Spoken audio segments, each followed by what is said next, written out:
WB home tutor চ্যানেলে তোমাদের স্বাগতম। আজ আমি তোমাদের দশম শ্রেণীর গণিত বিষয়ের মডেল অ্যাক্টিভিটি টাস্কের পার্ট 1, পার্ট 2 এবং পার্ট 3কে একটি ভিডিওর মাধ্যমে কভার করার চেষ্টা করেছি। তো ভিডিওটি বুঝতে হলে শেষ পর্যন্ত দেখতে থাকো। আশা করি পার্ট 1, পার্ট 2 এবং পার্ট 3 প্রত্যেকটি অঙ্ক তোমরা খুব সহজেই বুঝতে পারবে। তো পার্ট 1 এর প্রথম অঙ্ক কি বলছে দেখো, ax square plus bx plus c equals to 0, যেখানে a b c বাস্তব এবং a নট ইকুয়ালস টু 0 সমীকরণের বীজদ্বয় সমান হওয়ার শর্ত লেখো।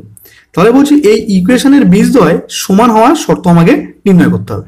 তো প্রথম কাজ কি, ইকুয়েশন যেটা দেওয়া ছিল সেটাকে আমরা লিখে নেব। তাহলে ইকুয়েশনকে আমরা 1 নম্বর দিলাম। এখন কি লিখছি, 1 নম্বর সমীকরণের বীজদ্বয় সমান হবে যদি নিরূপকের মান 0 হয়। তাহলে নিরূপক অর্থাৎ কি, B square minus 4ac equals to 0। তাহলে এখান থেকে আমরা বি স্কোয়ার ইকুয়ালস টু কি বলতে পারি, মাইনাস 4ac, বাঁদিক থেকে ডান দিক গেলে কি হবে, প্লাস 4ac। তাহলে বি স্কোয়ারের মান কি হতে হবে, 4ac। তো এটি আমার 1 নম্বর প্রশ্নের উত্তর।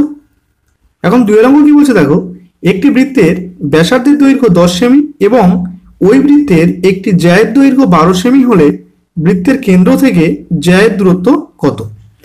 তাহলে একটা বৃত্ত অঙ্কন করেছি, যে বৃত্তটার কেন্দ্রটা ও, আর বৃত্তটার ব্যাসার্ধ OB এর মান দেওয়া আছে 10 সেন্টিমিটার, আর বৃত্তটির একটি জ্যা অর্থাৎ AB এর মান দেওয়া আছে 12 সেন্টিমিটার। আমার অ্যান্সার চেয়েছে বৃত্তের কেন্দ্র থেকে এই জ্যায়ের দূরত্ব কত, অর্থাৎ OCর মান আমাকে নির্ণয় করতে হবে। তোমরা প্রথমে কি লিখেছি, পাশের চিত্রানুযায়ী কেন্দ্র O আর ব্যাসার্ধ OB ইকুয়ালস টু 10 সেন্টিমিটার এবং জ্যা AB ইকুয়ালস টু 12 সেন্টিমিটার।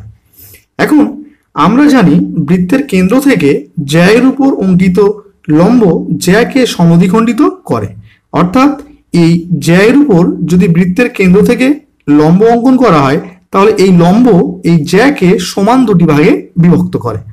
অর্থাৎ কি লিখেছি, AC ইকুয়ালস টু 6 সেন্টিমিটার এবং BC ইকুয়ালস টু 6 সেন্টিমিটার।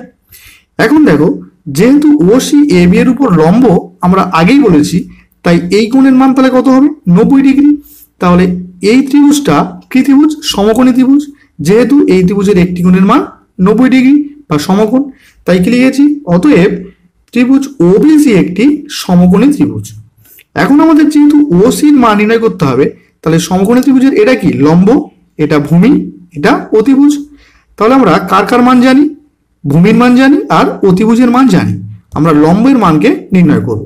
তাই কি লিখছি, পিথাগোরাসের উপপাদ্য থেকে পাই অতিভুজ স্কোয়ার ইকুয়ালস টু লম্ব স্কোয়ার প্লাস ভূমি স্কোয়ার। তো এখান থেকে আমরা যদি লম্বের মানকে নির্ণয় করতে চাই, তাহলে লম্ব স্কোয়ার ইকুয়ালস টু কি হবে, অতিভুজ স্কোয়ার, আর এই ভূমি এদিকে আসলে কি হবে, মাইনাস ভূমি স্কোয়ার। তাহলে আমরা লম্ব ইকুয়ালস টু বলতে পারি, এদিক থেকে স্কোয়ার উঠলে এদিকে কি হবে, রুট। তাহলে রুট ওভার অফ অতিভুজ স্কোয়ার মাইনাস ভূমি স্কোয়ার। তাহলে এই লম্বটাকে আমরা কি লিখেছি, OC, কারণ OCটা কি, লম্ব। তো এই লম্বর মানটাকে আমরা OC লিখেছি equals to root over of অতিভুজ স্কোয়ার মাইনাস ভূমি স্কোয়ার। তাহলে অতিভুজের মান কত, 10। তো অতিভুজের জায়গায় আমরা 10 লিখলাম, 10 স্কোয়ার মাইনাস ভূমি স্কোয়ার। তাহলে ভূমি কত, ভূমি হচ্ছে 6 সেন্টিমিটার। তো ভূমির জায়গায় আমরা 6 স্কোয়ার লিখলাম। তাহলে 10 স্কোয়ার কত, 100 মাইনাস 6 স্কোয়ার কত, 36। তাহলে 100 থেকে 36 বিয়োগ করলে কি হবে, 64, আর 64-র বর্গমূল করলে কি পাবো, 8। অর্থাৎ এই OCর মান আমরা কি পেলাম, OCর মান কি পেলাম, 8 সেমি। তাহলে আমরা লিখে নেব যে বৃত্তের কেন্দ্র থেকে জ্যায়ের দূরত্ব 8 সেন্টিমিটার। তো এটি আমাদের নির্ণয় অ্যান্সার। এখন 3 নম্বর কি বলছে দেখো, দুটি ঘনকের আয়তনের অনুপাত 1:8 হলে ঘনক দুটির সমগ্র তলের ক্ষেত্রফলের অনুপাত কত? তাহলে প্রথমে আমরা লিখছি, ধরি ঘনক দুটির বাহুর দৈর্ঘ্য যথাক্রমে x ও y, অর্থাৎ প্রথম ঘনকের বাহুকে আমরা x ধরেছি এবং দ্বিতীয় ঘনকের বাহুকে আমরা y ধরেছি। তাহলে অঙ্কে দেওয়া আছে ঘনক দুটির আয়তনের অনুপাত 1:8। তাহলে আমরা ঘনক দুটির আয়তনের অনুপাত নির্ণয় করব। তাহলে যদি কোনো ঘনকের বাহুর দৈর্ঘ্য দেওয়া থাকে, তার আয়তন কি হয়, বাহুর কিউব। তাহলে যেহেতু প্রথম ঘনকের একটি বাহুর দৈর্ঘ্য আমরা x ধরেছি, তাহলে প্রথম ঘনকের আয়তন কি হবে, x কিউব, আর দ্বিতীয় ঘনকের আয়তন তাহলে কি হবে, y কিউব, কারণ দ্বিতীয় ঘনকের বাহু কত, y। তাহলে আমরা লিখতে পারি x cube is to y cube equals to কি হবে, 1:8। তো এখান থেকে আমরা x cube is to y কিউবটাকে আমরা কি লিখতে পারি, x cube divided by y cube equals to, তাহলে 1:8টা কি হবে, 1 ডিভাইডেড বাই 8। এখন দেখো x cube divided by y cube, এটাকে আমরা লিখতে পারি x বাই y পুরোটা হোল কিউব ইকুয়ালস টু 1/8কে আমরা লিখতে পারি 1/2 পুরোটা হোল কিউব, কারণ 1 কিউব 1 আর 2 কিউব 8। তাহলে আমরা যদি উভয় দিক থেকে কিউবকে ক্যান্সেল করি তাহলে x/y এর মান কি বেরোচ্ছে 1/2। তাহলে ঘনক দুটির বাহুর অনুপাত কি বেরোচ্ছে 1/2। এখন আমার নির্ণয় করতে হবে ঘনক দুটির সমগ্রতলের ক্ষেত্রফলের অনুপাত। তাহলে ঘনকের সমগ্রতলের ক্ষেত্রফল কি সূত্র 6 ইন্টু বাহু স্কয়ার। তাহলে আমরা লিখছি ঘনকের সমগ্রতলের ক্ষেত্রফলের অনুপাত। তাহলে প্রথম ঘনকের বাহু যেহেতু x ছিল তাহলে এর সমগ্রতলের ক্ষেত্রফল কি হবে 6x²। তাই লিখেছি আমরা 6x² ইজ টু দ্বিতীয় ঘনকের বাহু যেহেতু y ছিল তাহলে এর সমগ্রতলের ক্ষেত্রফল কি হবে 6y²। এখন আমরা 6 ক্যান্সেল হলো, তাহলে এখানে x² ইজ টু y² থাকলো। তাহলে এটাকে আমরা ডিভাইড আকারে লিখতে পারি, অর্থাৎ x² ডিভাইডেড বাই y² লিখলাম। এখন আমরা x² ডিভাইডেড বাই y² টাকে লিখতে পারি x/y এর হোল স্কয়ার। এখন x/y এর মান আমরা আগে পেয়েছি কত 1/2। তো এখানে x/y এর জায়গায় আমরা কি লিখলাম 1/2 পুরোটা হোল স্কয়ার। তাহলে 1 স্কয়ার কত 1 আর 2 স্কয়ার কত 4। তাহলে অনুপাতে প্রকাশ করলে কি হবে 1:4। তো এটি আমার 3 নম্বর প্রশ্নের অ্যান্সার। এখন 4 অঙ্ক কি বলছে দেখো, 400 টাকার 2 বছরের সমূল চক্রবৃদ্ধি 441 টাকা হলে বার্ষিক শতকরা চক্রবৃদ্ধি সুদের হার কত? অর্থাৎ আমার এখানে আর এর মানকে নির্ণয় করতে হবে। তো প্রথমে আমরা ধরে নিলাম বার্ষিক শতকরা সুদের হার আর। এখন আমরা 400 টাকা বার্ষিক r% চক্রবৃদ্ধি সুদের হারে 2 বছরের শেষে সমূল চক্রবৃদ্ধির মান নির্ণয় করব। তাহলে সূত্র কি p into 1 plus r/100 whole to the power n, যেখানে p কি আসল, তাহলে আসলের মান কত 400 টাকা। তো পির জায়গায় আমরা 400 লিখলাম ইন্টু 1 প্লাস r/100। দেখো আর এর মান আমরা কিন্তু r ধরেছি, তাহলে আর এর জায়গায় আমরা r লিখলাম divide by 100 whole to the power n মানে কি সময়। সময় কত দেওয়া ছিল 2 বছর, তো আমরা n এর জায়গায় কি লিখলাম 2 বছর।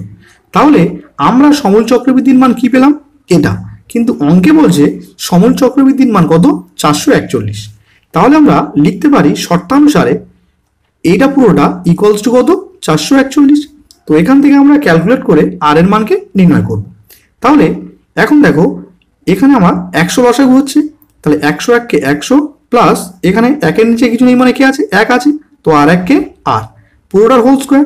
আর এই 400কে যদি আমরা বাঁ দিক থেকে ডান দিক নিয়ে যাই তাহলে কি হবে এই 441 নিচে নেমে যাবে, অর্থাৎ 441 ডিভাইড বাই 400 হবে।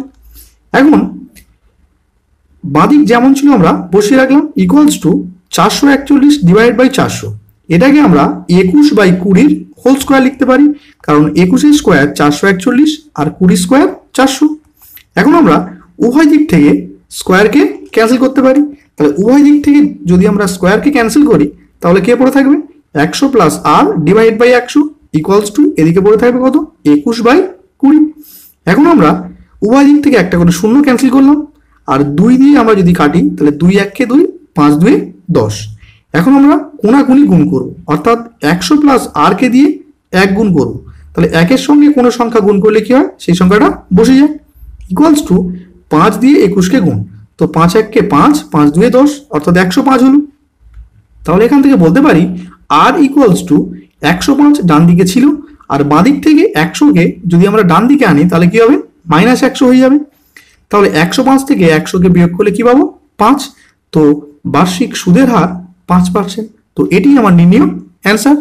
এখন 5 অঙ্ক কি বলছে দেখো, x, 12, y, 27 ক্রমিক সমানুপাতি হলে x ও y এর মান নির্ণয় করো। যদি আমার 4টি অঙ্ক দিয়ে বলে এরা পরস্পর ক্রমিক সমানুপাতি দেওয়া আছে তাহলে আমরা বলতে পারি x/12 equals to 12/y equals to y/27। তো সেটাকে আমরা লিখে নিয়েছি। এখন যদি আমরা প্রথম আর দ্বিতীয়টাকে তুলনা করি তাহলে x গুণ y xy ইকুয়ালস টু 12 গুণ 12 কি হবে 144। তো এটাকে আমরা 1 নম্বর ইকুয়েশন দিয়ে রাখলাম। এখন যদি আমরা দ্বিতীয় আর তৃতীয় রাশিকে তুলনা করি তাহলে y গুণ y স্কোয়ার ইকুয়ালস টু 12 গুণ 27, সেটাকে আমরা লিখে রাখলাম। এখন যদি আমরা এখান থেকে y এর মানকে নির্ণয় করতে চাই তাহলে y ইকুয়ালস টু এদিক থেকে স্কোয়ার উঠলে এদিকে কি হবে রুট। তো রুট ওভার অফ 12কে আমরা ভাঙলাম কিভাবে 2 2 4 4 3 12, আর 27কে ভাঙলে কি হবে 3 3 9 3 9 27। এখন আমরা জানি রুটের মধ্যে যদি কোনো ডবল টার্ম থাকে বাইরে আসলে কি হয়ে যায় সিঙ্গেল হয়ে যায়, অর্থাৎ দুটো 2 ছিল বাইরে আসলে একটা 2 হলো। দুটো তিনের মধ্যে থেকে একটা 3 আসলো বাইরে, আবার দুটো তিনের মধ্যে থেকে একটা 3 বাইরে আসলো। তাহলে এখান থেকে ওয়াই এর মান আমরা কি পেলাম? 3 3 9, 9 2 18। তাহলে ওয়াই এর মান আমরা পেলাম 18। এখন আমরা এক্স এর মান নির্ণয় করব।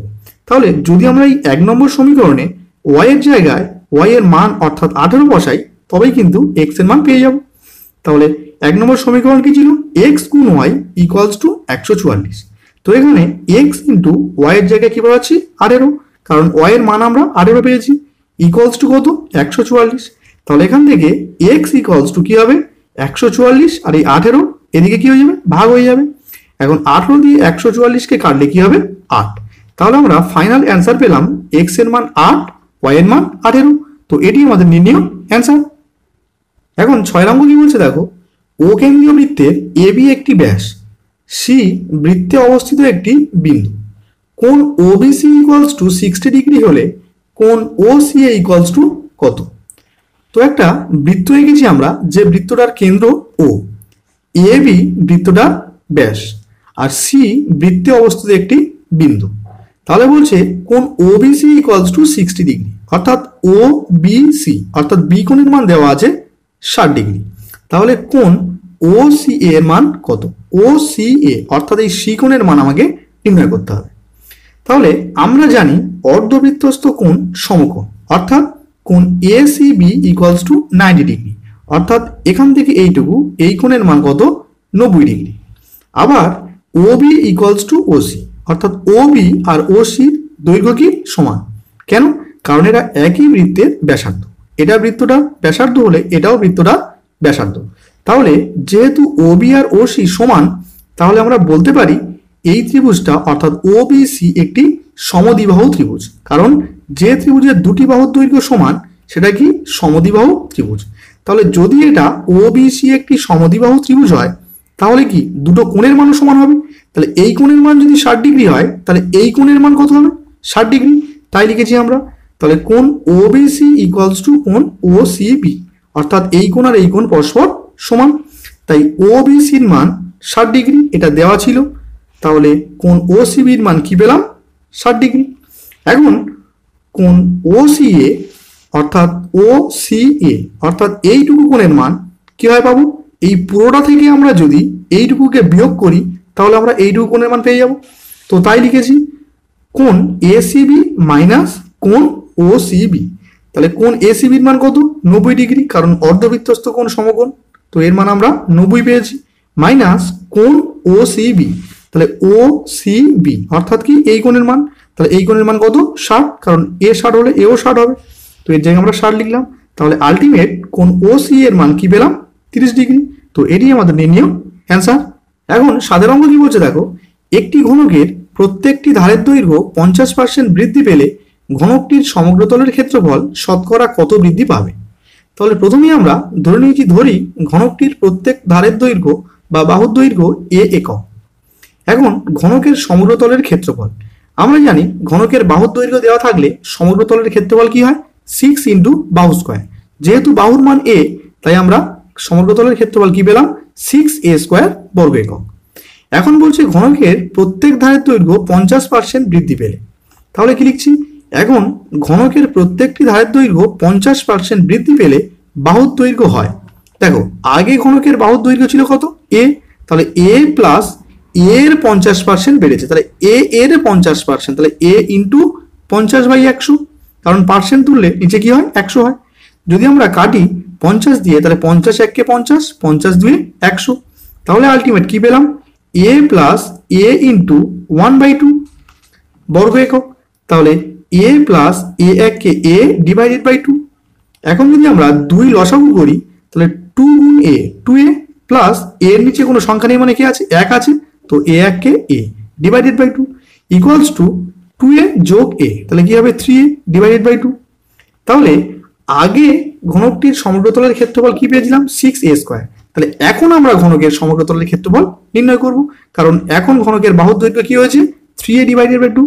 তাই কি লিখছি? এখন ঘনকটির সমগ্রতলের ক্ষেত্রফল 6a স্কোয়ার, কিন্তু এখানে এর জায়গায় এখনকার বাহুর মান অর্থাৎ 3a/2 এটা বসাবো। তাহলে 6 ইন্টু এর জায়গায় আমরা কি লিখছি? 3a ডিভাইডেড বাই 2 পুরোটা হোল স্কোয়ার। এখন 6 ইন্টু 3 স্কোয়ার কত 9 আর a square divided by 2 square কত 4।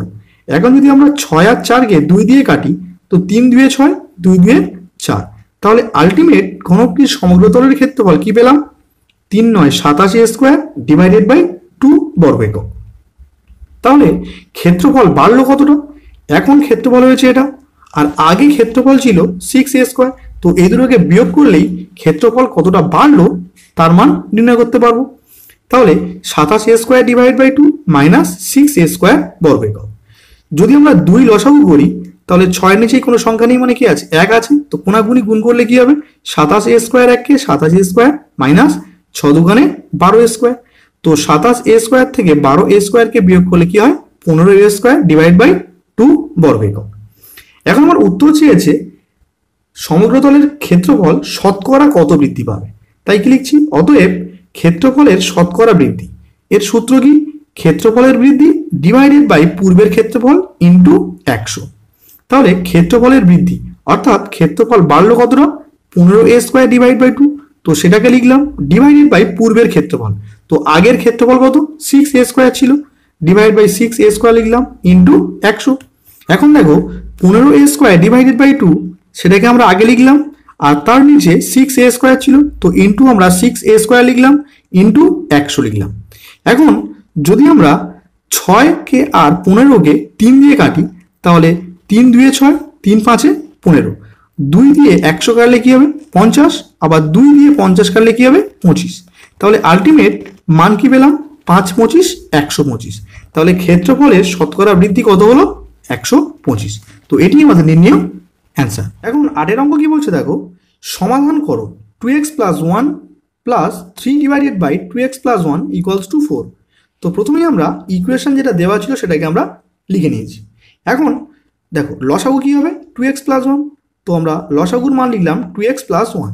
এর নিচে কোনো সংখ্যা নেই মানে কি আছে 1, তো কোনাকুনি গুণ করব, তো 2x plus 1 into 2x plus 1 গুণ করলে কি হবে 2x প্লাস 1 এর হোল স্কোয়ার প্লাস 3 1কে 3 ইকুয়ালস টু 4কে আমরা লিখতে পারি 4 বাই 1।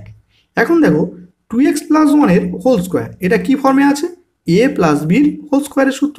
তাহলে a প্লাস বি হোল স্কোয়ারের সূত্র আমরা কি জানি a square plus 2ab plus B square. তো এখানে লিখলাম a স্কোয়ার মানে কত 2x এর হোল স্কোয়ার প্লাস 2ab, তাহলে 2 ইন্টু a মানে কত 2x ইন্টু b মানে কত 1 প্লাস বি স্কোয়ার, তাহলে 1 স্কোয়ার প্লাস 3 যেমন ছিল বসিয়ে রাখলাম divided by 2x plus 1 equals to এদিকে কি হলো 4/1 যেমন ছিল বসিয়ে রাখলাম। এখন 2x এর হোল স্কোয়ার এর অর্থ কি 2 স্কোয়ার আবার x স্কোয়ার, তাহলে 2 স্কোয়ার কত 4 আর x স্কোয়ার প্লাস 2 দুগুণে 4 4 1কে 4 ইন্টু x, তাহলে 4x প্লাস 1 স্কোয়ার 1 3 আর 1 4 ডিভাইডেড বাই কি লিখলাম 2x প্লাস 1 ইকুয়ালস টু 4/1।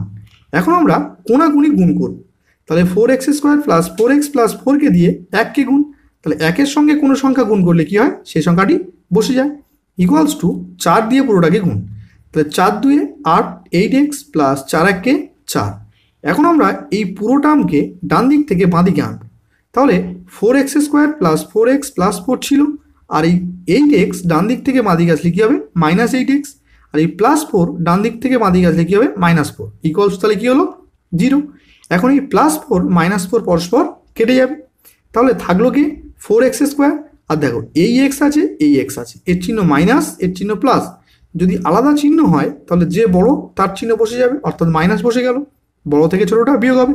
তো 8টা x থেকে যদি আমরা 4টে xকে বাদ দিই তাহলে কে বড় থাকবে 4টে x ইকুয়ালস টু 0। এখন এই পুরো টার্ম থেকে কমন যাবে কি দেখো এখানে আছে 4 এখানে আছে 4, তো আমি 4 কমন নিলাম, আর এখানে আছে এক্স স্কোয়ার এখানে আছে এক্স, তাহলে এদের মধ্যে থেকে একটা এক্স কমন যাবে, তাহলে আলটিমেট পড়ে থাকলো কি এখানে 4x স্কোয়ার ছিল, তাহলে আমি 4xকে কমন নিয়েছি, তাহলে থাকবে কত এক্স মাইনাস এখানে 4x ছিল 4xকেই কমন নিয়েছি, তাহলে এখানে থাকবে কত 1 ইকুয়ালস টু 0। এখন আমরা জানি দুটি রাশির গুণফল যদি শূন্য হয় তাহলে কি হয় 4x ইকুয়ালস টু 0 হবে, তো আমরা 4x ইকুয়ালস টু 0 করলাম, তাহলে x সমান সমান কী হবে 0, আর এই 4 ডান দিকে নেমে যাবে 4 নিচে, তাহলে 0 ডিভাইড বাই 4 উত্তর কী হবে 0, অথবা কী হবে x মাইনাস 1 ইকুয়ালস টু 0। তো x মাইনাস 1 ইকুয়ালস টু 0 হলে x ইকুয়ালস টু কী হবে -1, ডান দিকে আসলে কী হবে +1, তাহলে আলটিমেট এক্স এর মান কি পেলাম 0 আর 1, তাই লিখলাম কি অতএব নির্ণয় সমাধান এক্স ইকুয়ালস টু 0, 1। তো এই ছিল আজকে পার্ট 1 এর ভিডিও। তো পার্ট 2 এর প্রথম অঙ্ক কি বলছে দেখো, বার্ষিক r% সরল সুদের হারে কোনো মূলধনের n বছরের মোট সুদ PNR ডিভাইডেড বাই 25 টাকা হলে মূলধনের পরিমাণ হবে নিচের কোনটি? তো উত্তর চেয়েছে আমাদের কি মূলধনের পরিমাণ কত, অর্থাৎ পির মান আমাকে জানতে চেয়েছে। তো আমরা জানি I equals to PRT divided by 100, যেখানে I কে বলা হবে কি সুদের পরিমাণ, P আসল বা মূলধনের মান, R কে বলা হবে সুদের হার, আর T কে বলা হয় কি সময়। তো যদি আমরা এই ইকুয়েশন থেকে পির মানকে নির্ণয় করতে চাই তাহলে আমরা কোনাকুনি গুণ করব। তাহলে I এর নিচে কোনো সংখ্যা নেই মানে কি আছে, 1 আছে। তো PRT এককে PRT ইকুয়ালস টু 100 গুণ I 100I। তো এখান থেকে আমরা যদি পির মানকে নির্ণয় করতে চাই তাহলে P ইকুয়ালস টু কি হবে 100I ডিভাইডেড বাই RT। এই RT বাঁ দিকে ছিল, এটাকে যদি আমরা ডান দিকে আনি তাহলে কি হবে 100I এর নিচে নেমে যাবে। তাহলে এখন যদি আমরা দেখি যে মূলধন পির মান আমাকে নির্ণয় করতে বলেছে, সুদের মান অর্থাৎ আয়ের মান দেওয়া আছে কত PNR ডিভাইডেড বাই 25 টাকা, আর সুদের হার আর এর মান দেওয়া আছে R%, আর সময় অর্থাৎ টির মান দেওয়া আছে n বছর। তো যদি আমরা I আর T এই ইকুয়েশনে পুট করি তবেই আমরা পির মান পেয়ে যাব, অর্থাৎ মূলধনের মান পেয়ে যাব। তো 100 ইন্টু I এর মান কত PNR ডিভাইডেড বাই 25, তো PNR ডিভাইডেড বাই আমরা 25 লিখলাম, ইন্টু নিচে কি আছে R ইন্টু T। তাহলে টির মান আমরা কত জানি n, তো টির জায়গায় আমি n বসালাম, ইন্টু আর এর মান কত R%, তো আর এর জায়গায় আমরা R লিখলাম। এখন আর আর উপর নিচ ক্যান্সেল হলো, n উপর নিচ ক্যান্সেল হলো, 25 দিয়ে আমরা যদি 100 কে কাটি তাহলে কি হবে 4, কারণ 4 25 100। তাহলে পির মান কি পেলাম 4 গুণ P 4P, অর্থাৎ মূলধনের পরিমাণ কি হবে 4P, অর্থাৎ option B is the right answer. এখন 2 এর 1 অঙ্ক কি বলছে দেখো, দুটি লম্ববৃত্তাকার চোঙের উচ্চতার অনুপাত 1:2 এবং ভূমির পরিধির অনুপাত 3:4 হলে তাদের আয়তনের অনুপাত নির্ণয় করো। তো প্রথমেই আমরা ধরে নেব লম্ববৃত্তাকার চোঙ দুটির ব্যাসার্ধ যথাক্রমে R1 ও R2 এবং উচ্চতা যথাক্রমে H1 ও H2, অর্থাৎ প্রথম চোঙটির ব্যাসার্ধকে আমরা R1 ধরেছি এবং উচ্চতাকে H1 ধরেছি, এবং দ্বিতীয় চোঙটির ব্যাসার্ধকে আমরা R2 এবং উচ্চতাকে H2 ধরেছি। তো প্রথমে কি দেওয়া আছে চোঙ দুটির উচ্চতার অনুপাত 1:2, তাহলে আমরা বলতে পারি H1:H2 ইকুয়ালস টু কত 1:2। তো যেহেতু ইস টু আছে সেহেতু আমরা লিখতে পারি H1 divided by H2 equals to কত 1:2, সেটাকে আমরা কি লিখতে পারি 1/2। আর কি দেওয়া আছে চোঙ দুটির ভূমির পরিধির অনুপাত 3:4, তো চোঙের পরিধি নির্ণয়ের সূত্র কি 2πr। যেহেতু প্রথম চোঙের ব্যাসার্ধকে R1 ধরেছি তো প্রথম চোঙের তাই পরিধি কি হবে 2πr1। একই রকম ভাবে দ্বিতীয় চোঙের পরিধি তাহলে কি হবে 2πr2, তো 2πr1 is two 2πr2 equals তাহলে কি হবে 3:4। যেহেতু ইস টু আছে সেহেতু আমরা লিখতে পারি 2πr1 divided by 2πr2 equals to কি হবে 3:4, তাহলে কি হবে 3/4। এখন দেখো উভয় দিক থেকে 2π ক্যান্সেল হলো, তাহলে এখান থেকে কে পড়ে থাকবে R1 divided by R2 equals to কি হবে 3/4। এখন অঙ্কে চেয়েছে চোঙ দুটির আয়তনের অনুপাত নির্ণয় করো। তাহলে চোঙের আয়তন নির্ণয়ের সূত্র কি πr²h। যেহেতু প্রথম চোঙটির ব্যাসার্ধকে আমরা R1 এবং উচ্চতাকে H1 ধরেছি, তো প্রথম চোঙটির আয়তন তাহলে কি হবে πr1² into H1 is two দ্বিতীয় চোঙটির তাহলে কি হবে πr2² ইন্টু H2। এখন যেহেতু অনুপাতে আছে সেহেতু আমরা লিখতে পারি πr1² into H1 divided by কি হবে πr2² ইন্টু H2। এখন উপর নিচে পাই ক্যান্সেল হলো, তাহলে এখানে থাকলো কি R1² divided by R2² into H1 divided by H2। এখন দেখো R1² ডিভাইডেড বাই R2², এটাকে আমরা লিখতে পারি R1 ডিভাইডেড বাই R2 পুরোটা whole square into H1 divided by H2। কেন, কারণ R1 ডিভাইড বাই R2 এর মান পেয়েছি আমরা কত 3/4। তাহলে এই R1 ডিভাইড বাই R2 এর জায়গায় আমরা কি লিখবো 3/4 এর whole square into H1 divide by H2 এর মান আমরা কত পেয়েছি 1/2। তো আমরা H1 ডিভাইড বাই H2 এর জায়গায় কি লিখছি 1/2। তাহলে 3/4 হোল স্কোয়ার এর অর্থ কি 3 স্কোয়ার আবার 4 স্কোয়ার, তাহলে 3 স্কোয়ার কত 3 3 9, 4 স্কোয়ার কত 4 4 16 ইন্টু 1/2। এখন 9 1 9 আর 16 2 32। তাহলে এটাকে যদি আমরা অনুপাতে প্রকাশ করি তাহলে কি হবে 9:32। তো এটাই আমাদের নির্ণয় অ্যান্সার। এখন 2 এর অঙ্ক কি বলছে দেখো, একটি বৃত্তের দুটি জ্যা এবি এবং এসি পরস্পর লম্ব, এবি ইকুয়ালস টু 4 সেমি এবং এসি ইকুয়ালস টু 3 সেমি হলে বৃত্তটির ব্যাসার্ধের দৈর্ঘ্য নির্ণয় করো। তো এটি একটি বৃত্ত যার কেন্দ্র ও, আমাকে নির্ণয় করতে বলেছে ব্যাসার্ধের মান, অর্থাৎ ওবির মান আমাকে নির্ণয় করতে হবে। তো যদি আমরা বিসির মানকে নির্ণয় করতে পারি তাহলে তার অর্ধেক করলে কি পেয়ে যাব, ওবির মান। তাহলে আমরা লিখেছি কি, পাশের চিত্রানুযায়ী বৃত্তের কেন্দ্র ও, অর্থাৎ এরা বৃত্তের কেন্দ্র, এবং জ্যা দুটি এবি ইকুয়ালস টু 4 সেমি, অর্থাৎ এই জ্যার মান 4 সেমি, আর এসি ইকুয়ালস টু 3 সেমি, অর্থাৎ এই জ্যাটির মান আমরা 3 সেমি নিয়েছি, এবং এসি লম্ব এবি, কারণ অঙ্কে দেওয়া আছে জ্যা দুটি পরস্পর লম্ব। তাহলে এসি লম্ব কার উপর, এবি জ্যায়ের উপর। তো লিখলাম কি, এসি লম্ব এবি, অর্থাৎ কোণ বিএসি ইকুয়ালস টু 90 ডিগ্রি। যেহেতু এই জ্যায়ের উপর লম্ব, তো এই কোণের মান তাহলে কি হবে 90 ডিগ্রি। তাই লিখেছি কোণ বিএসি ইকুয়ালস টু 90 ডিগ্রি। তাহলে এই ত্রিভুজটা, অর্থাৎ ত্রিভুজ এ বি সি, এটা কি একটি সমকোণী ত্রিভুজ, কারণ এই ত্রিভুজের একটা কোণের মান কত, 90 ডিগ্রি বা সমকোণ। তাই লিখেছি কি, ত্রিভুজ এ বি সি একটি সমকোণী ত্রিভুজ। এখন আমরা জানি সমকোণী ত্রিভুজের পরিকেন্দ্র অতিভুজের মধ্যবিন্দুতে অবস্থিত। তো এটি একটি ত্রিভুজের পরিবৃত্ত অঙ্কন করা হয়েছে।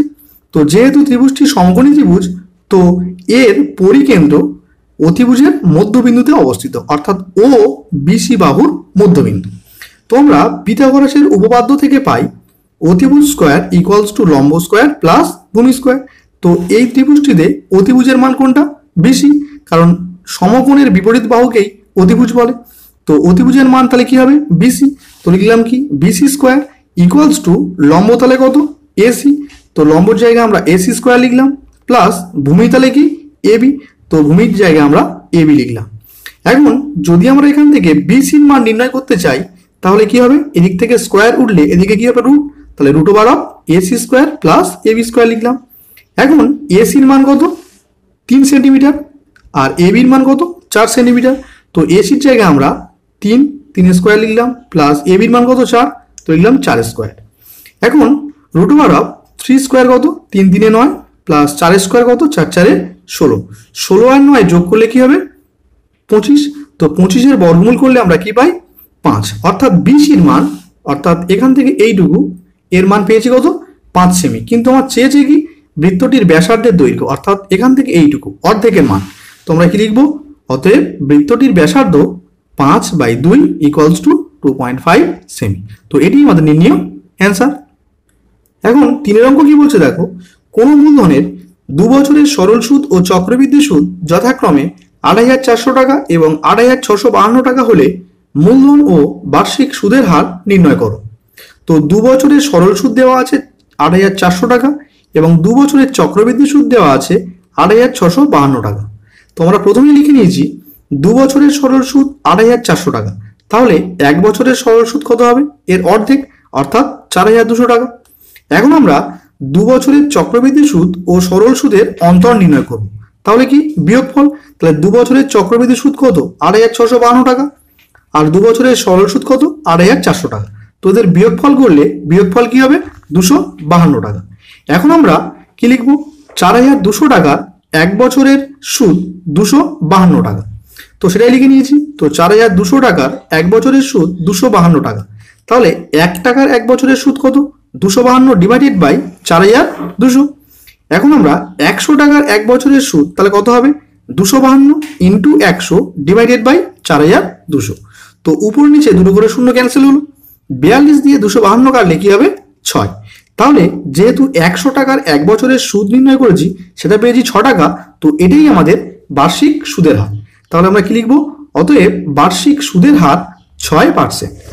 আবার আমরা জানি I ইকুয়ালস টু PRT/100, যেখানে I কে কি বলা হয়, সুদ, P কে বলা হয় আসল বা মূলধনের পরিমাণ, R কে বলা হয় কি, সুদের হার, আর T কে বলা হয় কি, সময়।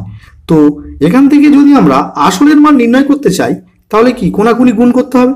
তো I এর নিচে কোনো সংখ্যা নেই, মানে কি আছে, 1 আছে। তো PRT 1 K PRT equals to 100 গুণ I 100I। তো এখান থেকে পি ইকুয়ালস টু কি হবে 100i, আর এই আরটি বাদিক থেকে ডান দিকে আসলে কি হবে ভাগ হয়ে যাবে। তাহলে এখন যদি আমরা আই, আর এবং টির মান পুট করি এখানে, তবেই আমরা পির মান অর্থাৎ মূলধনের মান পেয়ে যাব। তাহলে আই এর মান কত 4200 টাকা, আর সুদের হার আমরা পেয়েছি কত 6%, আর সময় কত 1 বছর। তো এখন আমরা 100 ইন্টু আই এর মান তাহলে কত লিখবো 4200 টাকা, ডিভাইডেড বাই আর এর মান কত 6% ইন্টু টির মান কত 1 বছর। তো এখন 6 দিয়ে 42 কাটলে কি হবে 6 7 42 আর দুটো শূন্য, 7 1 7 আর 4টে শূন্য, অর্থাৎ 70,000 টাকা। তো নির্লীয় মূলধন পেলাম কত 70,000 টাকা, আর বার্ষিক সুদের হার অর্থাৎ আর এর মান পেলাম কত 6%। তো এটাই আমার নির্ণীয় অ্যান্সার। এখন 4 অঙ্ক কি বলছে দেখো, যদি ax² plus bx plus c equals to 0 দ্বিঘাত সমীকরণের বীজদ্বয়ের অনুপাত 1:r হয়, তবে দেখাও যে r প্লাস 1 এর whole square divided by r equals to B square by AC. তো প্রথম কাজ কি, ইকুয়েশন যেটা দেওয়া ছিল সেটাকে আমরা লিখে নেব, অর্থাৎ ax² plus bx plus c equals to 0, এটাকে আমরা 1 নম্বর ইকুয়েশন দিলাম। এখন বলছে সমীকরণের বীজদ্বয়ের অনুপাত 1:r। তো আমরা ধরে নিলাম সমীকরণটির একটি বীজ আলফা, তাহলে অপর বীজ কি হবে আর আলফা। তাহলে আমরা জানি যে বীজদ্বয়ের যোগফল ইকুয়ালস টু কি হবে মাইনাস বি বাই এ। তো বীজদ্বয়ের যোগফল অর্থাৎ alpha plus R alpha equals to কি হবে মাইনাস বি বাই এ। তো এখান থেকে আমার আলফা কমন যাচ্ছে, তাহলে আলফা থেকে আলফা কমন গেলে কে থাকবে 1, প্লাস আর আলফা থেকে যদি আমরা আলফাকে কমন নিই তাহলে কে পড়ে থাকছে r, equals to minus b by a. এখন আমরা কি লিখছি, উভয় দিকে বর্গ করিয়া পাই। তাহলে বর্গ কথার অর্থ কি, উভয় দিকে আমরা হোল স্কোয়ার করব। তো বাঁদিকে ছিল কত আর ইন্টু 1 প্লাস আর, তো আলফা ইন্টু 1 প্লাস আর এর পুরোটার হোল স্কোয়ার দিলাম, ইকুয়ালস টু বাঁদিকে ছিল মাইনাস বি বাই এ পুরোটার হোল স্কোয়ার দিলাম। এখন এটা পুরোটার হোল স্কোয়ার করলে কি পাবো আলফা স্কোয়ার, আর 1 প্লাস আর কে আমরা আর প্লাস 1 এর হোল স্কোয়ার লিখলাম, ইকুয়ালস টু মাইনাসে স্কোয়ার করলে কি হবে মাইনাসে মাইনাসে প্লাস, তাহলে B square divided by A square. এটাকে আমরা 2 নম্বর ইকুয়েশন রাখলাম। তাহলে আমরা জানি বীজদ্বয়ের যোগফল যেমন মাইনাস বি বাই এ হয়, আর বীজদ্বয়ের গুণফল হয় কি সি বাই এ। তাহলে বীজদ্বয় কি কি ছিল, একটা ছিল আলফা, একটা ছিল আর আলফা। তাহলে বীজদ্বয়ের গুণফল অর্থাৎ alpha into r alpha equals to কি হবে সি বাই এ। দেখো alpha alpha alpha square into r equals তাহলে কি হবে সি বাই এ। এটাকে আমরা 3 নম্বর ইকুয়েশন দিলাম। এখন 2 নম্বর সমীকরণকে 3 নম্বর সমীকরণ দিয়ে ভাগ করিয়া পাই, অর্থাৎ এই 2 নম্বর ইকুয়েশনকে আমরা 3 নম্বর ইকুয়েশন দিয়ে ভাগ করব। এর অর্থ কি, বাঁদিকের সঙ্গে বাঁদিকের টার্মের ভাগ, ডান দিকের সঙ্গে ডান দিকের টার্মের ভাগ। তো 2 নম্বর ইকুয়েশনের বাঁদিকে কি ছিল আলফা স্কোয়ার ইন্টু আর প্লাস 1 এর হোল স্কোয়ার ডিভাইডেড বাই 3 নম্বর ইকুয়েশনের বাঁদিকে কি ছিল আলফা স্কোয়ার ইন্টু আর, তো আমরা আলফা স্কোয়ার ইন্টু আর লিখলাম, ইকুয়ালস টু 2 নম্বর ইকুয়েশনের ডান দিকে ছিল B square divided by A square, তো সেটা লিখলাম ডিভাইডেড বাই 3 নম্বর ইকুয়েশনের ডান দিকে ছিল সি বাই এ, তাহলে আমরা ডিভাইডেড বাই সি বাই এ লিখলাম। এখন উপর নিচে আলফা স্কোয়ার ক্যান্সেল হয়ে গেল, তাহলে বাঁদিকে থাকলো কত আর প্লাস 1 এর whole square divided by R, equals to দেখো b square by A square. এই ভাগটা যখন আমরা গুণ লিখবো তখন এটা কি হবে উল্টে যাবে, অর্থাৎ সি বাই এটা হয়ে যাবে এ বাই সি। তো এই এ স্কোয়ারের স্কোয়ার আর এখানে এ ক্যান্সেল হয়ে গেল, কারণ এখানে দুটো এ ছিল এখানে একটা এ আছে, তো একটা করে এ আমরা ক্যান্সেল করলাম। তাহলে উপরে থাকলো কি বি স্কোয়ার ডিভাইডেড বাই এ গুণ সি এসি। তাহলে আমরা প্রমাণ করতে পারলাম আর প্লাস 1 এর whole square divide by R equals to B square by AC. তো এটি আমার নির্ণীয় অ্যান্সার। এখন 5 অঙ্ক কি বলছে দেখো, প্রমাণ করো যে ব্যাস নয় এরূপ কোনো জ্যাকে যদি বৃত্তের কেন্দ্রগামী কোনো সরলরেখা সমদ্বিখণ্ডিত করে, তাহলে ওই সরলরেখা ওই জ্যায়ের উপর লম্ব হবে। তো এই উপপাদ্যটি আমরা প্রমাণ করছি কিভাবে দেখো, প্রথমে আমরা প্রদত্ত বলে পয়েন্ট আউট করব, করে লিখব ধরি ও কেন্দ্রীয় বৃত্তের ব্যাস নয় এরূপ একটি জ্যা এবি, অর্থাৎ এই বৃত্তটার কেন্দ্র কি ও, আর এবি একটি জ্যা যেটা বৃত্তের ব্যাস নয়, এবং ডি এবি জ্যায়ের মধ্যবিন্দু, অর্থাৎ এডি ইকুয়ালস টু ডিবি। যদি ডি এবি জ্যায়ের মধ্যবিন্দু হয় তাহলে নিশ্চয়ই এডি ইকুয়ালস টু ডিবি হবে। এখন প্রামাণ্য বলে পয়েন্ট আউট করে আমরা লিখব প্রমাণ করতে হবে যে ওডি লম্ব এবি, অর্থাৎ ওডি এবি জ্যায়ের উপর লম্ব। তাহলে প্রমাণ কি করতে হবে, ওডি অর্থাৎ এই বাহুটা এবি জ্যায়ের উপর লম্ব। অঙ্কন কি লিখব, ও কমা এ এবং ও কমা বি যুক্ত করলাম। তাহলে প্রমাণ শুরু করবো কিভাবে? এই ত্রিভুজটা অর্থাৎ ও এ ডি এবং এই ত্রিভুজটা অর্থাৎ ও বি ডি পরস্পর সর্বসম, এটা আমাদের প্রমাণ করতে হবে। তো আমরা সর্বসমতার এস এস এস শর্তানুসারে প্রমাণ করব, অর্থাৎ দেখাবো যে এই ত্রিভুজ আর এই ত্রিভুজের তিনটি বাহুর দৈর্ঘ্য সমান। তো প্রথমেই দেখো ও এ ইকুয়ালস টু ও বি, কেন? এরা একই বৃত্তের ব্যাসার্ধ, তো সেটাই আমরা লিখে নিয়েছি।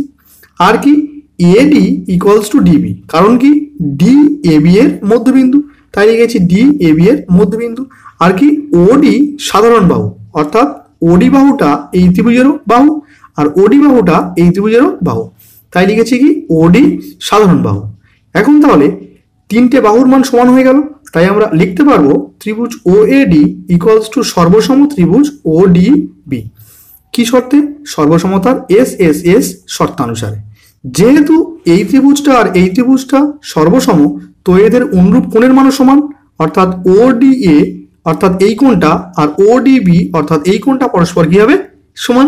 তো আমরা লিখেছি কি কোণ ও ডি এ ইকুয়ালস টু কোণ ও ডি বি। কেন? কারণ এরা সর্বসম ত্রিভুজের অনুরূপ কোণ। এখন যেহেতু ও ডি এ বি জায়ের উপর দণ্ডায়মান হয়ে সমান কোণ উৎপন্ন করেছে, সুতরাং বলতে পারি কোণ ও ডি এ ইকুয়ালস টু কোণ ও ডি বি ইকুয়ালস টু এক সমকোণ। অতএব ওডি লম্ব এ বি প্রমাণিত। তো এটাই আমার নির্ণয় অ্যান্সার। এখন 6 অঙ্ক কি বলছে দেখো, একটি লম্ববৃত্তাকার চোঙের উচ্চতা ও হার ব্যাসার্ধের দ্বিগুণ। যদি উচ্চতা 6 গুণ হতো তবে চোঙটির আয়তন 539 ঘনডেসিমিটার বেশি হতো। চোঙটির উচ্চতা কত? তো প্রথমেই আমরা লিখছি ধরি চোঙটির ব্যাসার্ধ আর একক। তাহলে চোঙটির ব্যাসার্ধ যদি আর একক হয় তাহলে উচ্চতা কি হবে? ব্যাসার্ধের দ্বিগুণ বলেছে, তাহলে চোঙটির উচ্চতা হবে কত? 2 আর একক। এখন আমরা চোঙটির আয়তন নির্ণয় করব। তো চোঙের আয়তন নির্ণয়ের সূত্র কি? পাই আর স্কোয়ার এইচ। তো আমরা এখানে পাই ইন্টু আর এর জায়গায় আর হবে, কারণ চোঙটির ব্যাসার্ধের মান আর বলে দেওয়া আছে। তো আর স্কোয়ার ইন্টু এইচ অর্থাৎ উচ্চতার জায়গায় হবে কি? 2 আর একক। তাহলে যেহেতু আয়তন নির্ণয় করছি তাই একক হবে কি? ঘন একক। তাহলে পাই ইন্টু আর স্কোয়ার ইন্টু 2 আর, তো 2 আর পাই বসে গেল, আর স্কোয়ার ইন্টু আর কি হবে? আর কিউব ঘন একক। এখন বলছে চোঙটির উচ্চতা যদি ব্যাসার্ধের 6 গুণ হতো, তো কি লিখছি আমরা? যদি উচ্চতা ব্যাসার্ধের 6 গুণ হতো, অর্থাৎ ব্যাসার্ধ আর ছিল আর এককই আছে, কিন্তু উচ্চতা বলছে এখন 6 গুণ অর্থাৎ 6 আর একক। তাহলে চোঙটির আয়তন কি হবে? পাই ইন্টু আর স্কোয়ার ইন্টু এইচ ঘন একক, এটা আমাদের চোঙের আয়তন নির্ণয়ের সূত্র। তো এখন আর এর জায়গায় তো আর বসবে, কিন্তু এইচ এর জায়গায় কি হবে? 6 আর। তো আমরা কি লিখছি? আর এর জায়গায় আর স্কোয়ার ইন্টু এইচ এর জায়গায় লিখছি 6 আর। একক কি হবে? ঘন একক। তাহলে 6 পাই আর আর স্কোয়ার ইন্টু আর, আর কিউব। তাহলে আয়তনের বৃদ্ধি কতটা হলো? তো আগে চোঙটির আয়তন বেরিয়েছিল 2 পাই আর কিউব, আর এখন চোঙটির আয়তন বেরিয়েছে 6 পাই আর কিউব। তাহলে আয়তন বৃদ্ধি হলো কতটা? এটা মাইনাস এটা। তো আমরা 6 pi r cube minus 2 pi r cube equals to কত হবে তাহলে? 4 পাই আর কিউব। তাহলে আমরা চোঙটির আয়তন বৃদ্ধি কত পেলাম? 4 পাই আর কিউব। কিন্তু অঙ্কে বলছে চোঙটির আয়তন 539 ঘনডেসিমিটার বৃদ্ধি পেয়েছে। তো আমরা লিখতে পারি শর্তানুসারে 4 পাই আর কিউব ইকুয়ালস টু 539। তো এখান থেকে আমরা ক্যালকুলেট করে আর এর মানকে নির্ণয় করব। তো 4 পাই ছিল, তাহলে 4 ইন্টু পাইয়ের মান কত? 22/7 into R cube equals to কত? 539। তো এখান থেকে আমরা আর কিউব ইকুয়ালস টু কি লিখতে পারি? 539 22/7 বাঁদিক থেকে ডান দিকে আসলে কি হবে? 7/22 ইন্টু 4 বাঁদিক থেকে ডান দিকে আসলে কি হবে? 1/4। তো আমরা 22 দিয়ে যদি 539কে কাটি, তাহলে 22কে 11 দিয়ে কাটলে কি হবে? 11 দিয়ে 22, আর 11 দিয়ে 539 কাটলে কি হবে? 49। তো আমরা কি লিখছি? আর কিউব ইকুয়ালস টু 49কে ভাঙলে কি পাই? 7 7 49, আর একটা 7 ছিল, তো আমরা 3টে 7 উপরে লিখলাম। এখানে নিচে কি আছে? 2 ইন্টু 4কে ভাঙলে কি পাই? দুটো 2 এর গুণফল। তো আমরা এখান থেকে আর কিউব ইকুয়ালস টু কি লিখতে পারি? 7/2 পুরোটা হোল কিউব, কারণ 7 কিউব অর্থাৎ 3টে 7, 2 এর কিউব অর্থাৎ 3টে 2। এখন আমরা যদি উভয় দিক থেকে কিউবকে ক্যান্সেল করি, তাহলে আর এর মান কি পাবো? 7/2 আর অর্থাৎ 3.5। এখন চোঙটির উচ্চতা তাহলে কি হবে? চোঙের উচ্চতা কি? ব্যাসার্ধের দ্বিগুণ। তাহলে ব্যাসার্ধ অর্থাৎ আর এর মান পেয়েছি কত? 3.5। তাহলে ব্যাসার্ধের দ্বিগুণ অর্থাৎ কি? ব্যাসার্ধ ইন্টু 2, তো 3.5 এর সঙ্গে 2 গুণ করলে কি হবে 35 দুগুণে 70, আর যেহেতু এটা দশমিক সংখ্যা তাই দশমিক এক ঘর আগে হয়েছে, অর্থাৎ শূন্যর এক ঘর আগে হয়েছে, আর দশমিকের পরে শূন্যর কোনো দাম নেই তাই এই শূন্যটা আমরা কেটে দিয়েছি। তাহলে আলটিমেট উত্তর কি পেলাম, চংকির উচ্চতা 7 ডেসিমিটার। তো এই ছিল আজকের পার্ট 2 ভিডিও। তো পার্ট 3 প্রথম অঙ্ক কি বলেছে দেখো, যুক্তি দিয়ে প্রমাণ করো যে বৃত্তস্থ চতুর্ভুজের বিপরীত কোণগুলি পরস্পর সম্পূরক। তো প্রথমে একটা চিত্র অঙ্কন করতে হবে, এরপর দেখো প্রদত্ত বলে পয়েন্ট আউট করবো, করে গিয়ে লিখবো এবিসিডি একটি বৃত্তস্থ চতুর্ভুজ। প্রামাণ্য বলে পয়েন্ট করবো, করে গিয়ে লিখবো প্রমাণ করতে হবে যে কোণ এবিসি প্লাস কোণ এডিসি ইকুয়ালস টু 2 সমকোণ, অর্থাৎ এবিসি অর্থাৎ এই কোণটা আর এই কোণটা এদের দুজনের যোগফল কত 2 সমকোণ, এটা ফার্স্ট দেখাতে হবে। নেক্সট দেখাতে হবে কি কোণ বিএডি অর্থাৎ এই কোণটা আর প্লাস কোণ বিসিডি অর্থাৎ এই কোণটা এদের দুজনের যোগফল কত 2 সমকোণ, এটা আমাকে দেখাতে হবে। নেক্সট আমরা অঙ্কন বলে পয়েন্ট আউট করব। অঙ্কন বলে আমরা কি লিখব, এসি ও বিডি দুটি কর্ণ টানলাম, অর্থাৎ এই কর্ণ আর এই কর্ণটাকে আমরা অঙ্কন করলাম। এবার আমরা প্রমাণ বলে পয়েন্ট আউট করব, করে কি লিখব কোণ এডিবি ইকুয়ালস টু কোণ এসিবি, অর্থাৎ কোণ এডিবি অর্থাৎ এই কোণটা আর কোণ এসিবি অর্থাৎ এই কোণটা এরা পরস্পর সমান, কারণ এরা কি একই বৃত্তাংশস্থ কোণ। একই রকমভাবে আমরা বলতে পারি কোণ বিএসি ইকুয়ালস টু কোণ বিডিসি, এরাও কি একই বৃত্তাংশস্থ কোণ। আবার কোণ এডিসি ইকুয়ালস টু কোণ এডিবি প্লাস কোণ বিডিসি, তাহলে এডিসি অর্থাৎ এই পুরো কোণটা দুটো কোণের যোগফল, কি কি কোণ এডিবি ও কোণ বিডিসি, তো সেটাকে আমরা লিখেছি। এখন কোণ এডিবি এর জায়গায় আমরা কি লিখতে পারি কোণ এসিবি, কারণ এডিবির মান কত কোণ এসিবি, প্লাস কোণ বিডিসির জায়গায় আমরা লিখতে পারি কোণ বিএসি, কারণ বিডিসির মান বিএসির মানের সমান। তো এখন আমরা সমীকরণের উভয় দিকে কোণ এবিসিকে যোগ করব। তো এদিকে ছিল কি কোণ এডিসি, তো এডিসির সঙ্গে আমরা কোণ এবিসিকে যোগ করলাম, আর এদিকে ছিল কোণ এসিবি প্লাস কোণ বিএসি, তো এর সঙ্গে আমরা এবিসিকে যোগ করলাম। এখন বাঁদিকে অর্থাৎ এডিসি প্লাস এবিসি এদিকে ছিল সেটা আমরা বসিয়ে রাখলাম, ইকুয়ালস টু এই তিনটি কোণের যোগফল কত 2 সমকোণ, কারণ আমরা জানি ত্রিভুজের তিনটি কোণের সমষ্টি কত 180 ডিগ্রি। তো এবিসি অর্থাৎ এবিসি অর্থাৎ এই কোণ, আর কোণ বিএসি অর্থাৎ এই কোণ, আর কোণ এসিবি অর্থাৎ এই কোণ, এদের তিনটি কোণের সমষ্টি তাহলে কত হবে 180 ডিগ্রি। তাহলে এক সমকোণ সমান যদি 90 ডিগ্রি হয় তাহলে 180 সমান কত 2 সমকোণ। তো অনুরূপভাবে আমরা প্রমাণ করতে পারি যে কোণ বিএডি প্লাস কোণ বিসিডি ইকুয়ালস টু 2 সমকোণ। তো এটাই ছিল আমাদের 1 নম্বর প্রশ্নের সঠিক অ্যান্সার। এখন 2 এর অঙ্ক কি বলছে দেখো, দুটি বৃত্ত পরস্পরকে সি ও ডি বিন্দুতে ছেদ করে। ডি ও সি বিন্দুগামী দুটি সরলরেখা একটি বৃত্তকে যথাক্রমে এ ও বি বিন্দুতে এবং অপর বৃত্তকে ই ও এফ বিন্দুতে ছেদ করে। কোণ ডিএবি ইকুয়ালস টু 75 ডিগ্রি হলে কোণ ডিইএফ এর মান নির্ণয় করো। তো চিত্রটিতে প্রথমে আমরা কি করেছি দেখো, সি ও ডি বিন্দু দুটি যোগ করলাম, অর্থাৎ এই সি আর ডি বিন্দুকে আমরা যোগ করলাম। তো এর ফলে আমরা দুটো চতুর্ভুজ পেয়েছি, কি কি একটা এ বি সি ডি আর একটা সি ডি ই এফ। তো আমরা লিখে নিয়েছি কি, অতএব A B C D O C D E F দুটি বৃত্তস্থ চতুর্ভুজ তৈরি হলো। এখন আমরা জানি বৃত্তস্থ চতুর্ভুজের বিপরীত কোণগুলি পরস্পর সম্পূরক, অর্থাৎ এটা যদি বৃত্তস্থ চতুর্ভুজ হয় তো এই কোণ আর এই কোণের সমষ্টি 180 ডিগ্রি হবে, আবার এই কোণ আর এই কোণের সমষ্টি 180 ডিগ্রি হবে। তো আমরা লিখতে পারি কোণ বিএডি প্লাস কোণ বিসিডি ইকুয়ালস টু 180 ডিগ্রি, অর্থাৎ বিএডি অর্থাৎ এই কোণ আর এই কোণের সমষ্টি তাহলে কত হবে 180 ডিগ্রি, তো সেটাই লিখেছি আমরা। এখন অঙ্কে দেওয়া আছে কোণ বিএডি অর্থাৎ এই কোণের মান দেওয়া আছে 75 ডিগ্রি, তাহলে আমরা সেখান থেকে বলতে পারি কোণ বিসিডি ইকুয়ালস টু 180 মাইনাস 75 অর্থাৎ 105 ডিগ্রি।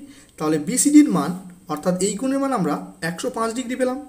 এখন আমরা এই কোণের মানকে নির্ণয় করব। দেখো এটা একটা কি সরল কোণ, তাহলে সরল কোণের মান কত হয় 180 ডিগ্রি, তাহলে 180 ডিগ্রি থেকে যদি এইটুকুর মান 105 ডিগ্রি হয় তাহলে এইটুকুর মান কত 180 থেকে 105 বিয়োগ করতে হবে, অর্থাৎ কত হবে 75 ডিগ্রি। তো সেটাকেই আমরা লিখে নিয়েছি কোণ DCF equals to 180 minus 105 equals to 75 degree. তাহলে এখন এই কোণ ডিসিএফ অর্থাৎ এই কোণের মান আমরা 75 ডিগ্রি পেয়ে গেলাম।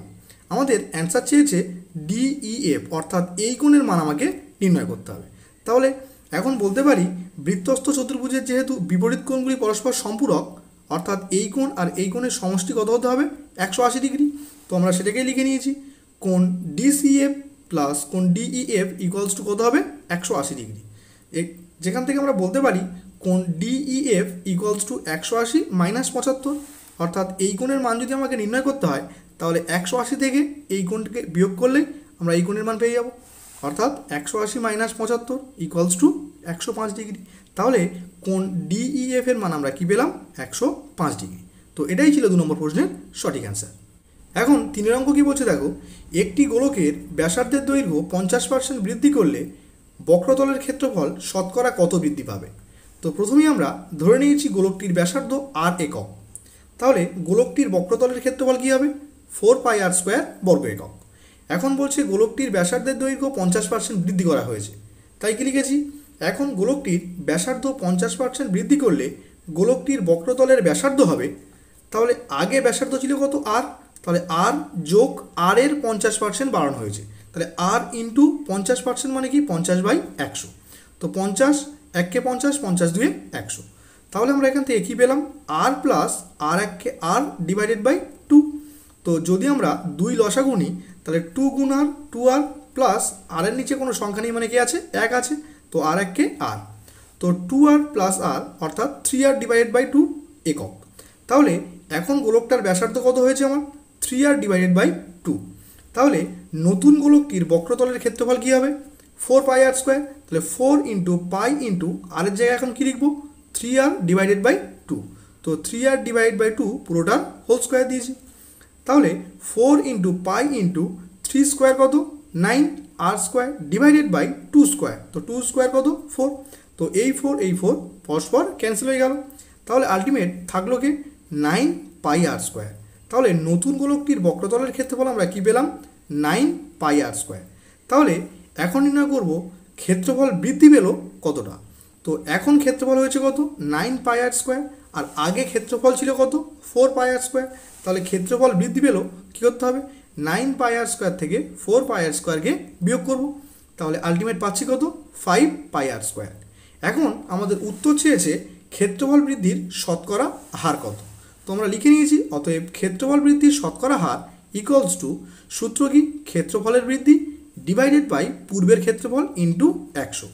তো ক্ষেত্রফলের বৃদ্ধি হয়েছে 5πr², তো আমরা 5πr² লিখলাম ডিভাইডেড বাই পূর্বের ক্ষেত্রফল। তো আগে ক্ষেত্রফল ছিল কত? 4πr²। তো আমরা লিখে নিয়েছি কি? 4πr² into 100। তো পাই r² পরস্পর কাটলো, 4 দিয়ে 100 কাটলে কী হবে? 4 25 100। তাহলে গুণ করলে কী হবে? 5 25 125। তো ক্ষেত্রফল বৃদ্ধির শতকরা হার 125। তো এই ছিল 3 নম্বর প্রশ্নের সঠিক অ্যান্সার। এখন 4 অঙ্ক কী বলছে দেখো, একটি অর্ধগোলাকৃতি গম্বুজের ভূমিতলের ব্যাসের দৈর্ঘ্য 42 ডেসিমিটার। গম্বুজটির উপরিতল রং করতে প্রতি বর্গমিটার 35 টাকা হিসাবে কত খরচ পড়বে তা নির্ণয় করো। তো প্রথমেই আমরা গম্বুজটির ব্যাসার্ধকে নির্ণয় করব। তাহলে ব্যাসার্ধ সবসময় কী হয়? ব্যাসের অর্ধেক। তাহলে গম্বুজটির ভূমিতলের ব্যাস ছিল কত? 42 ডেসিমিটার। তো আমরা ব্যাসার্ধ কী পাবো? 42 ডিভাইড বাই 2 ডেসিমিটার, অর্থাৎ 21 ডেসিমিটার। এখন আমরা গম্বুজটির উপরিতলের ক্ষেত্রফল নির্ণয় করব। তো গম্বুজটির উপরিতলের ক্ষেত্রফল তাহলে কী হবে? 2πr²। তো 2 ইন্টু পাইয়ের মান কত? 22/7 ইন্টু r²। আর অর্থাৎ কি? গম্বুজটির ব্যাসার্ধ। তো ব্যাসার্ধ পেয়েছি কত? 21। তো আর এর জায়গায় আমরা 21-এর হোল স্কোয়ার লিখলাম। আর যেহেতু ক্ষেত্রফল নির্ণয় করছি তো একক হবে কি? বর্গ ডেসিমিটার। তাহলে 2 ইন্টু 22/7 ইন্টু 21 স্কোয়ার, অর্থাৎ 21কে আমরা দুবার গুণের আকারে লিখতেই পারি। এখন 7 দিয়ে 21 কাটলে কী হবে? 7 3 21। এখন তাহলে গুণ করতে হবে কি কি? 2 ইন্টু 22 ইন্টু 3 ইন্টু 21। তো এদের গুণ করলে আমরা পাবো 2772 বর্গ ডেসিমিটার। তো এখন আমার কাজ এই বর্গ ডেসিমিটারকে বর্গ মিটারে নিয়ে আসতে হবে, কারণ আমাদের অঙ্কে দেওয়া আছে প্রতি বর্গ মিটার 35 টাকা হিসাবে কত খরচ পড়বে নির্ণয় করতে বলেছে। তো আমরা ক্ষেত্রফলকে বর্গ ডেসিমিটার থেকে বর্গ মিটারে আনতে গেলে কী করতে হয়? 100 দিয়ে ভাগ করতে হয়। তো আমরা 2772কে 100 দিয়ে ভাগ করলাম। তো ভাগ করলে কী হবে? যেহেতু নিচে দুটো শূন্য আছে তাই উত্তর কী হবে? 2 ঘর আগে দশমিক, অর্থাৎ 27.72 বর্গমিটার। তাহলে এখন উত্তর কি লিখব? প্রতি বর্গমিটার 35 টাকা হিসাবে মোট খরচ হবে, তাহলে কি হবে 27.72 ইন্টু 35 টাকা, অর্থাৎ 970.20 টাকা খরচ পড়বে। তো এই ছিল পার্ট 3 এর 4টি অঙ্ক। তো ভিডিওটি কেমন লাগলো অবশ্যই ভিডিওর কমেন্ট বক্সে কমেন্ট করে জানাবে। যদি ভিডিওটি ভালো লাগে অবশ্যই ভিডিওটিতে একটি লাইক দেবে এবং বন্ধুদের মধ্যে শেয়ার করবে।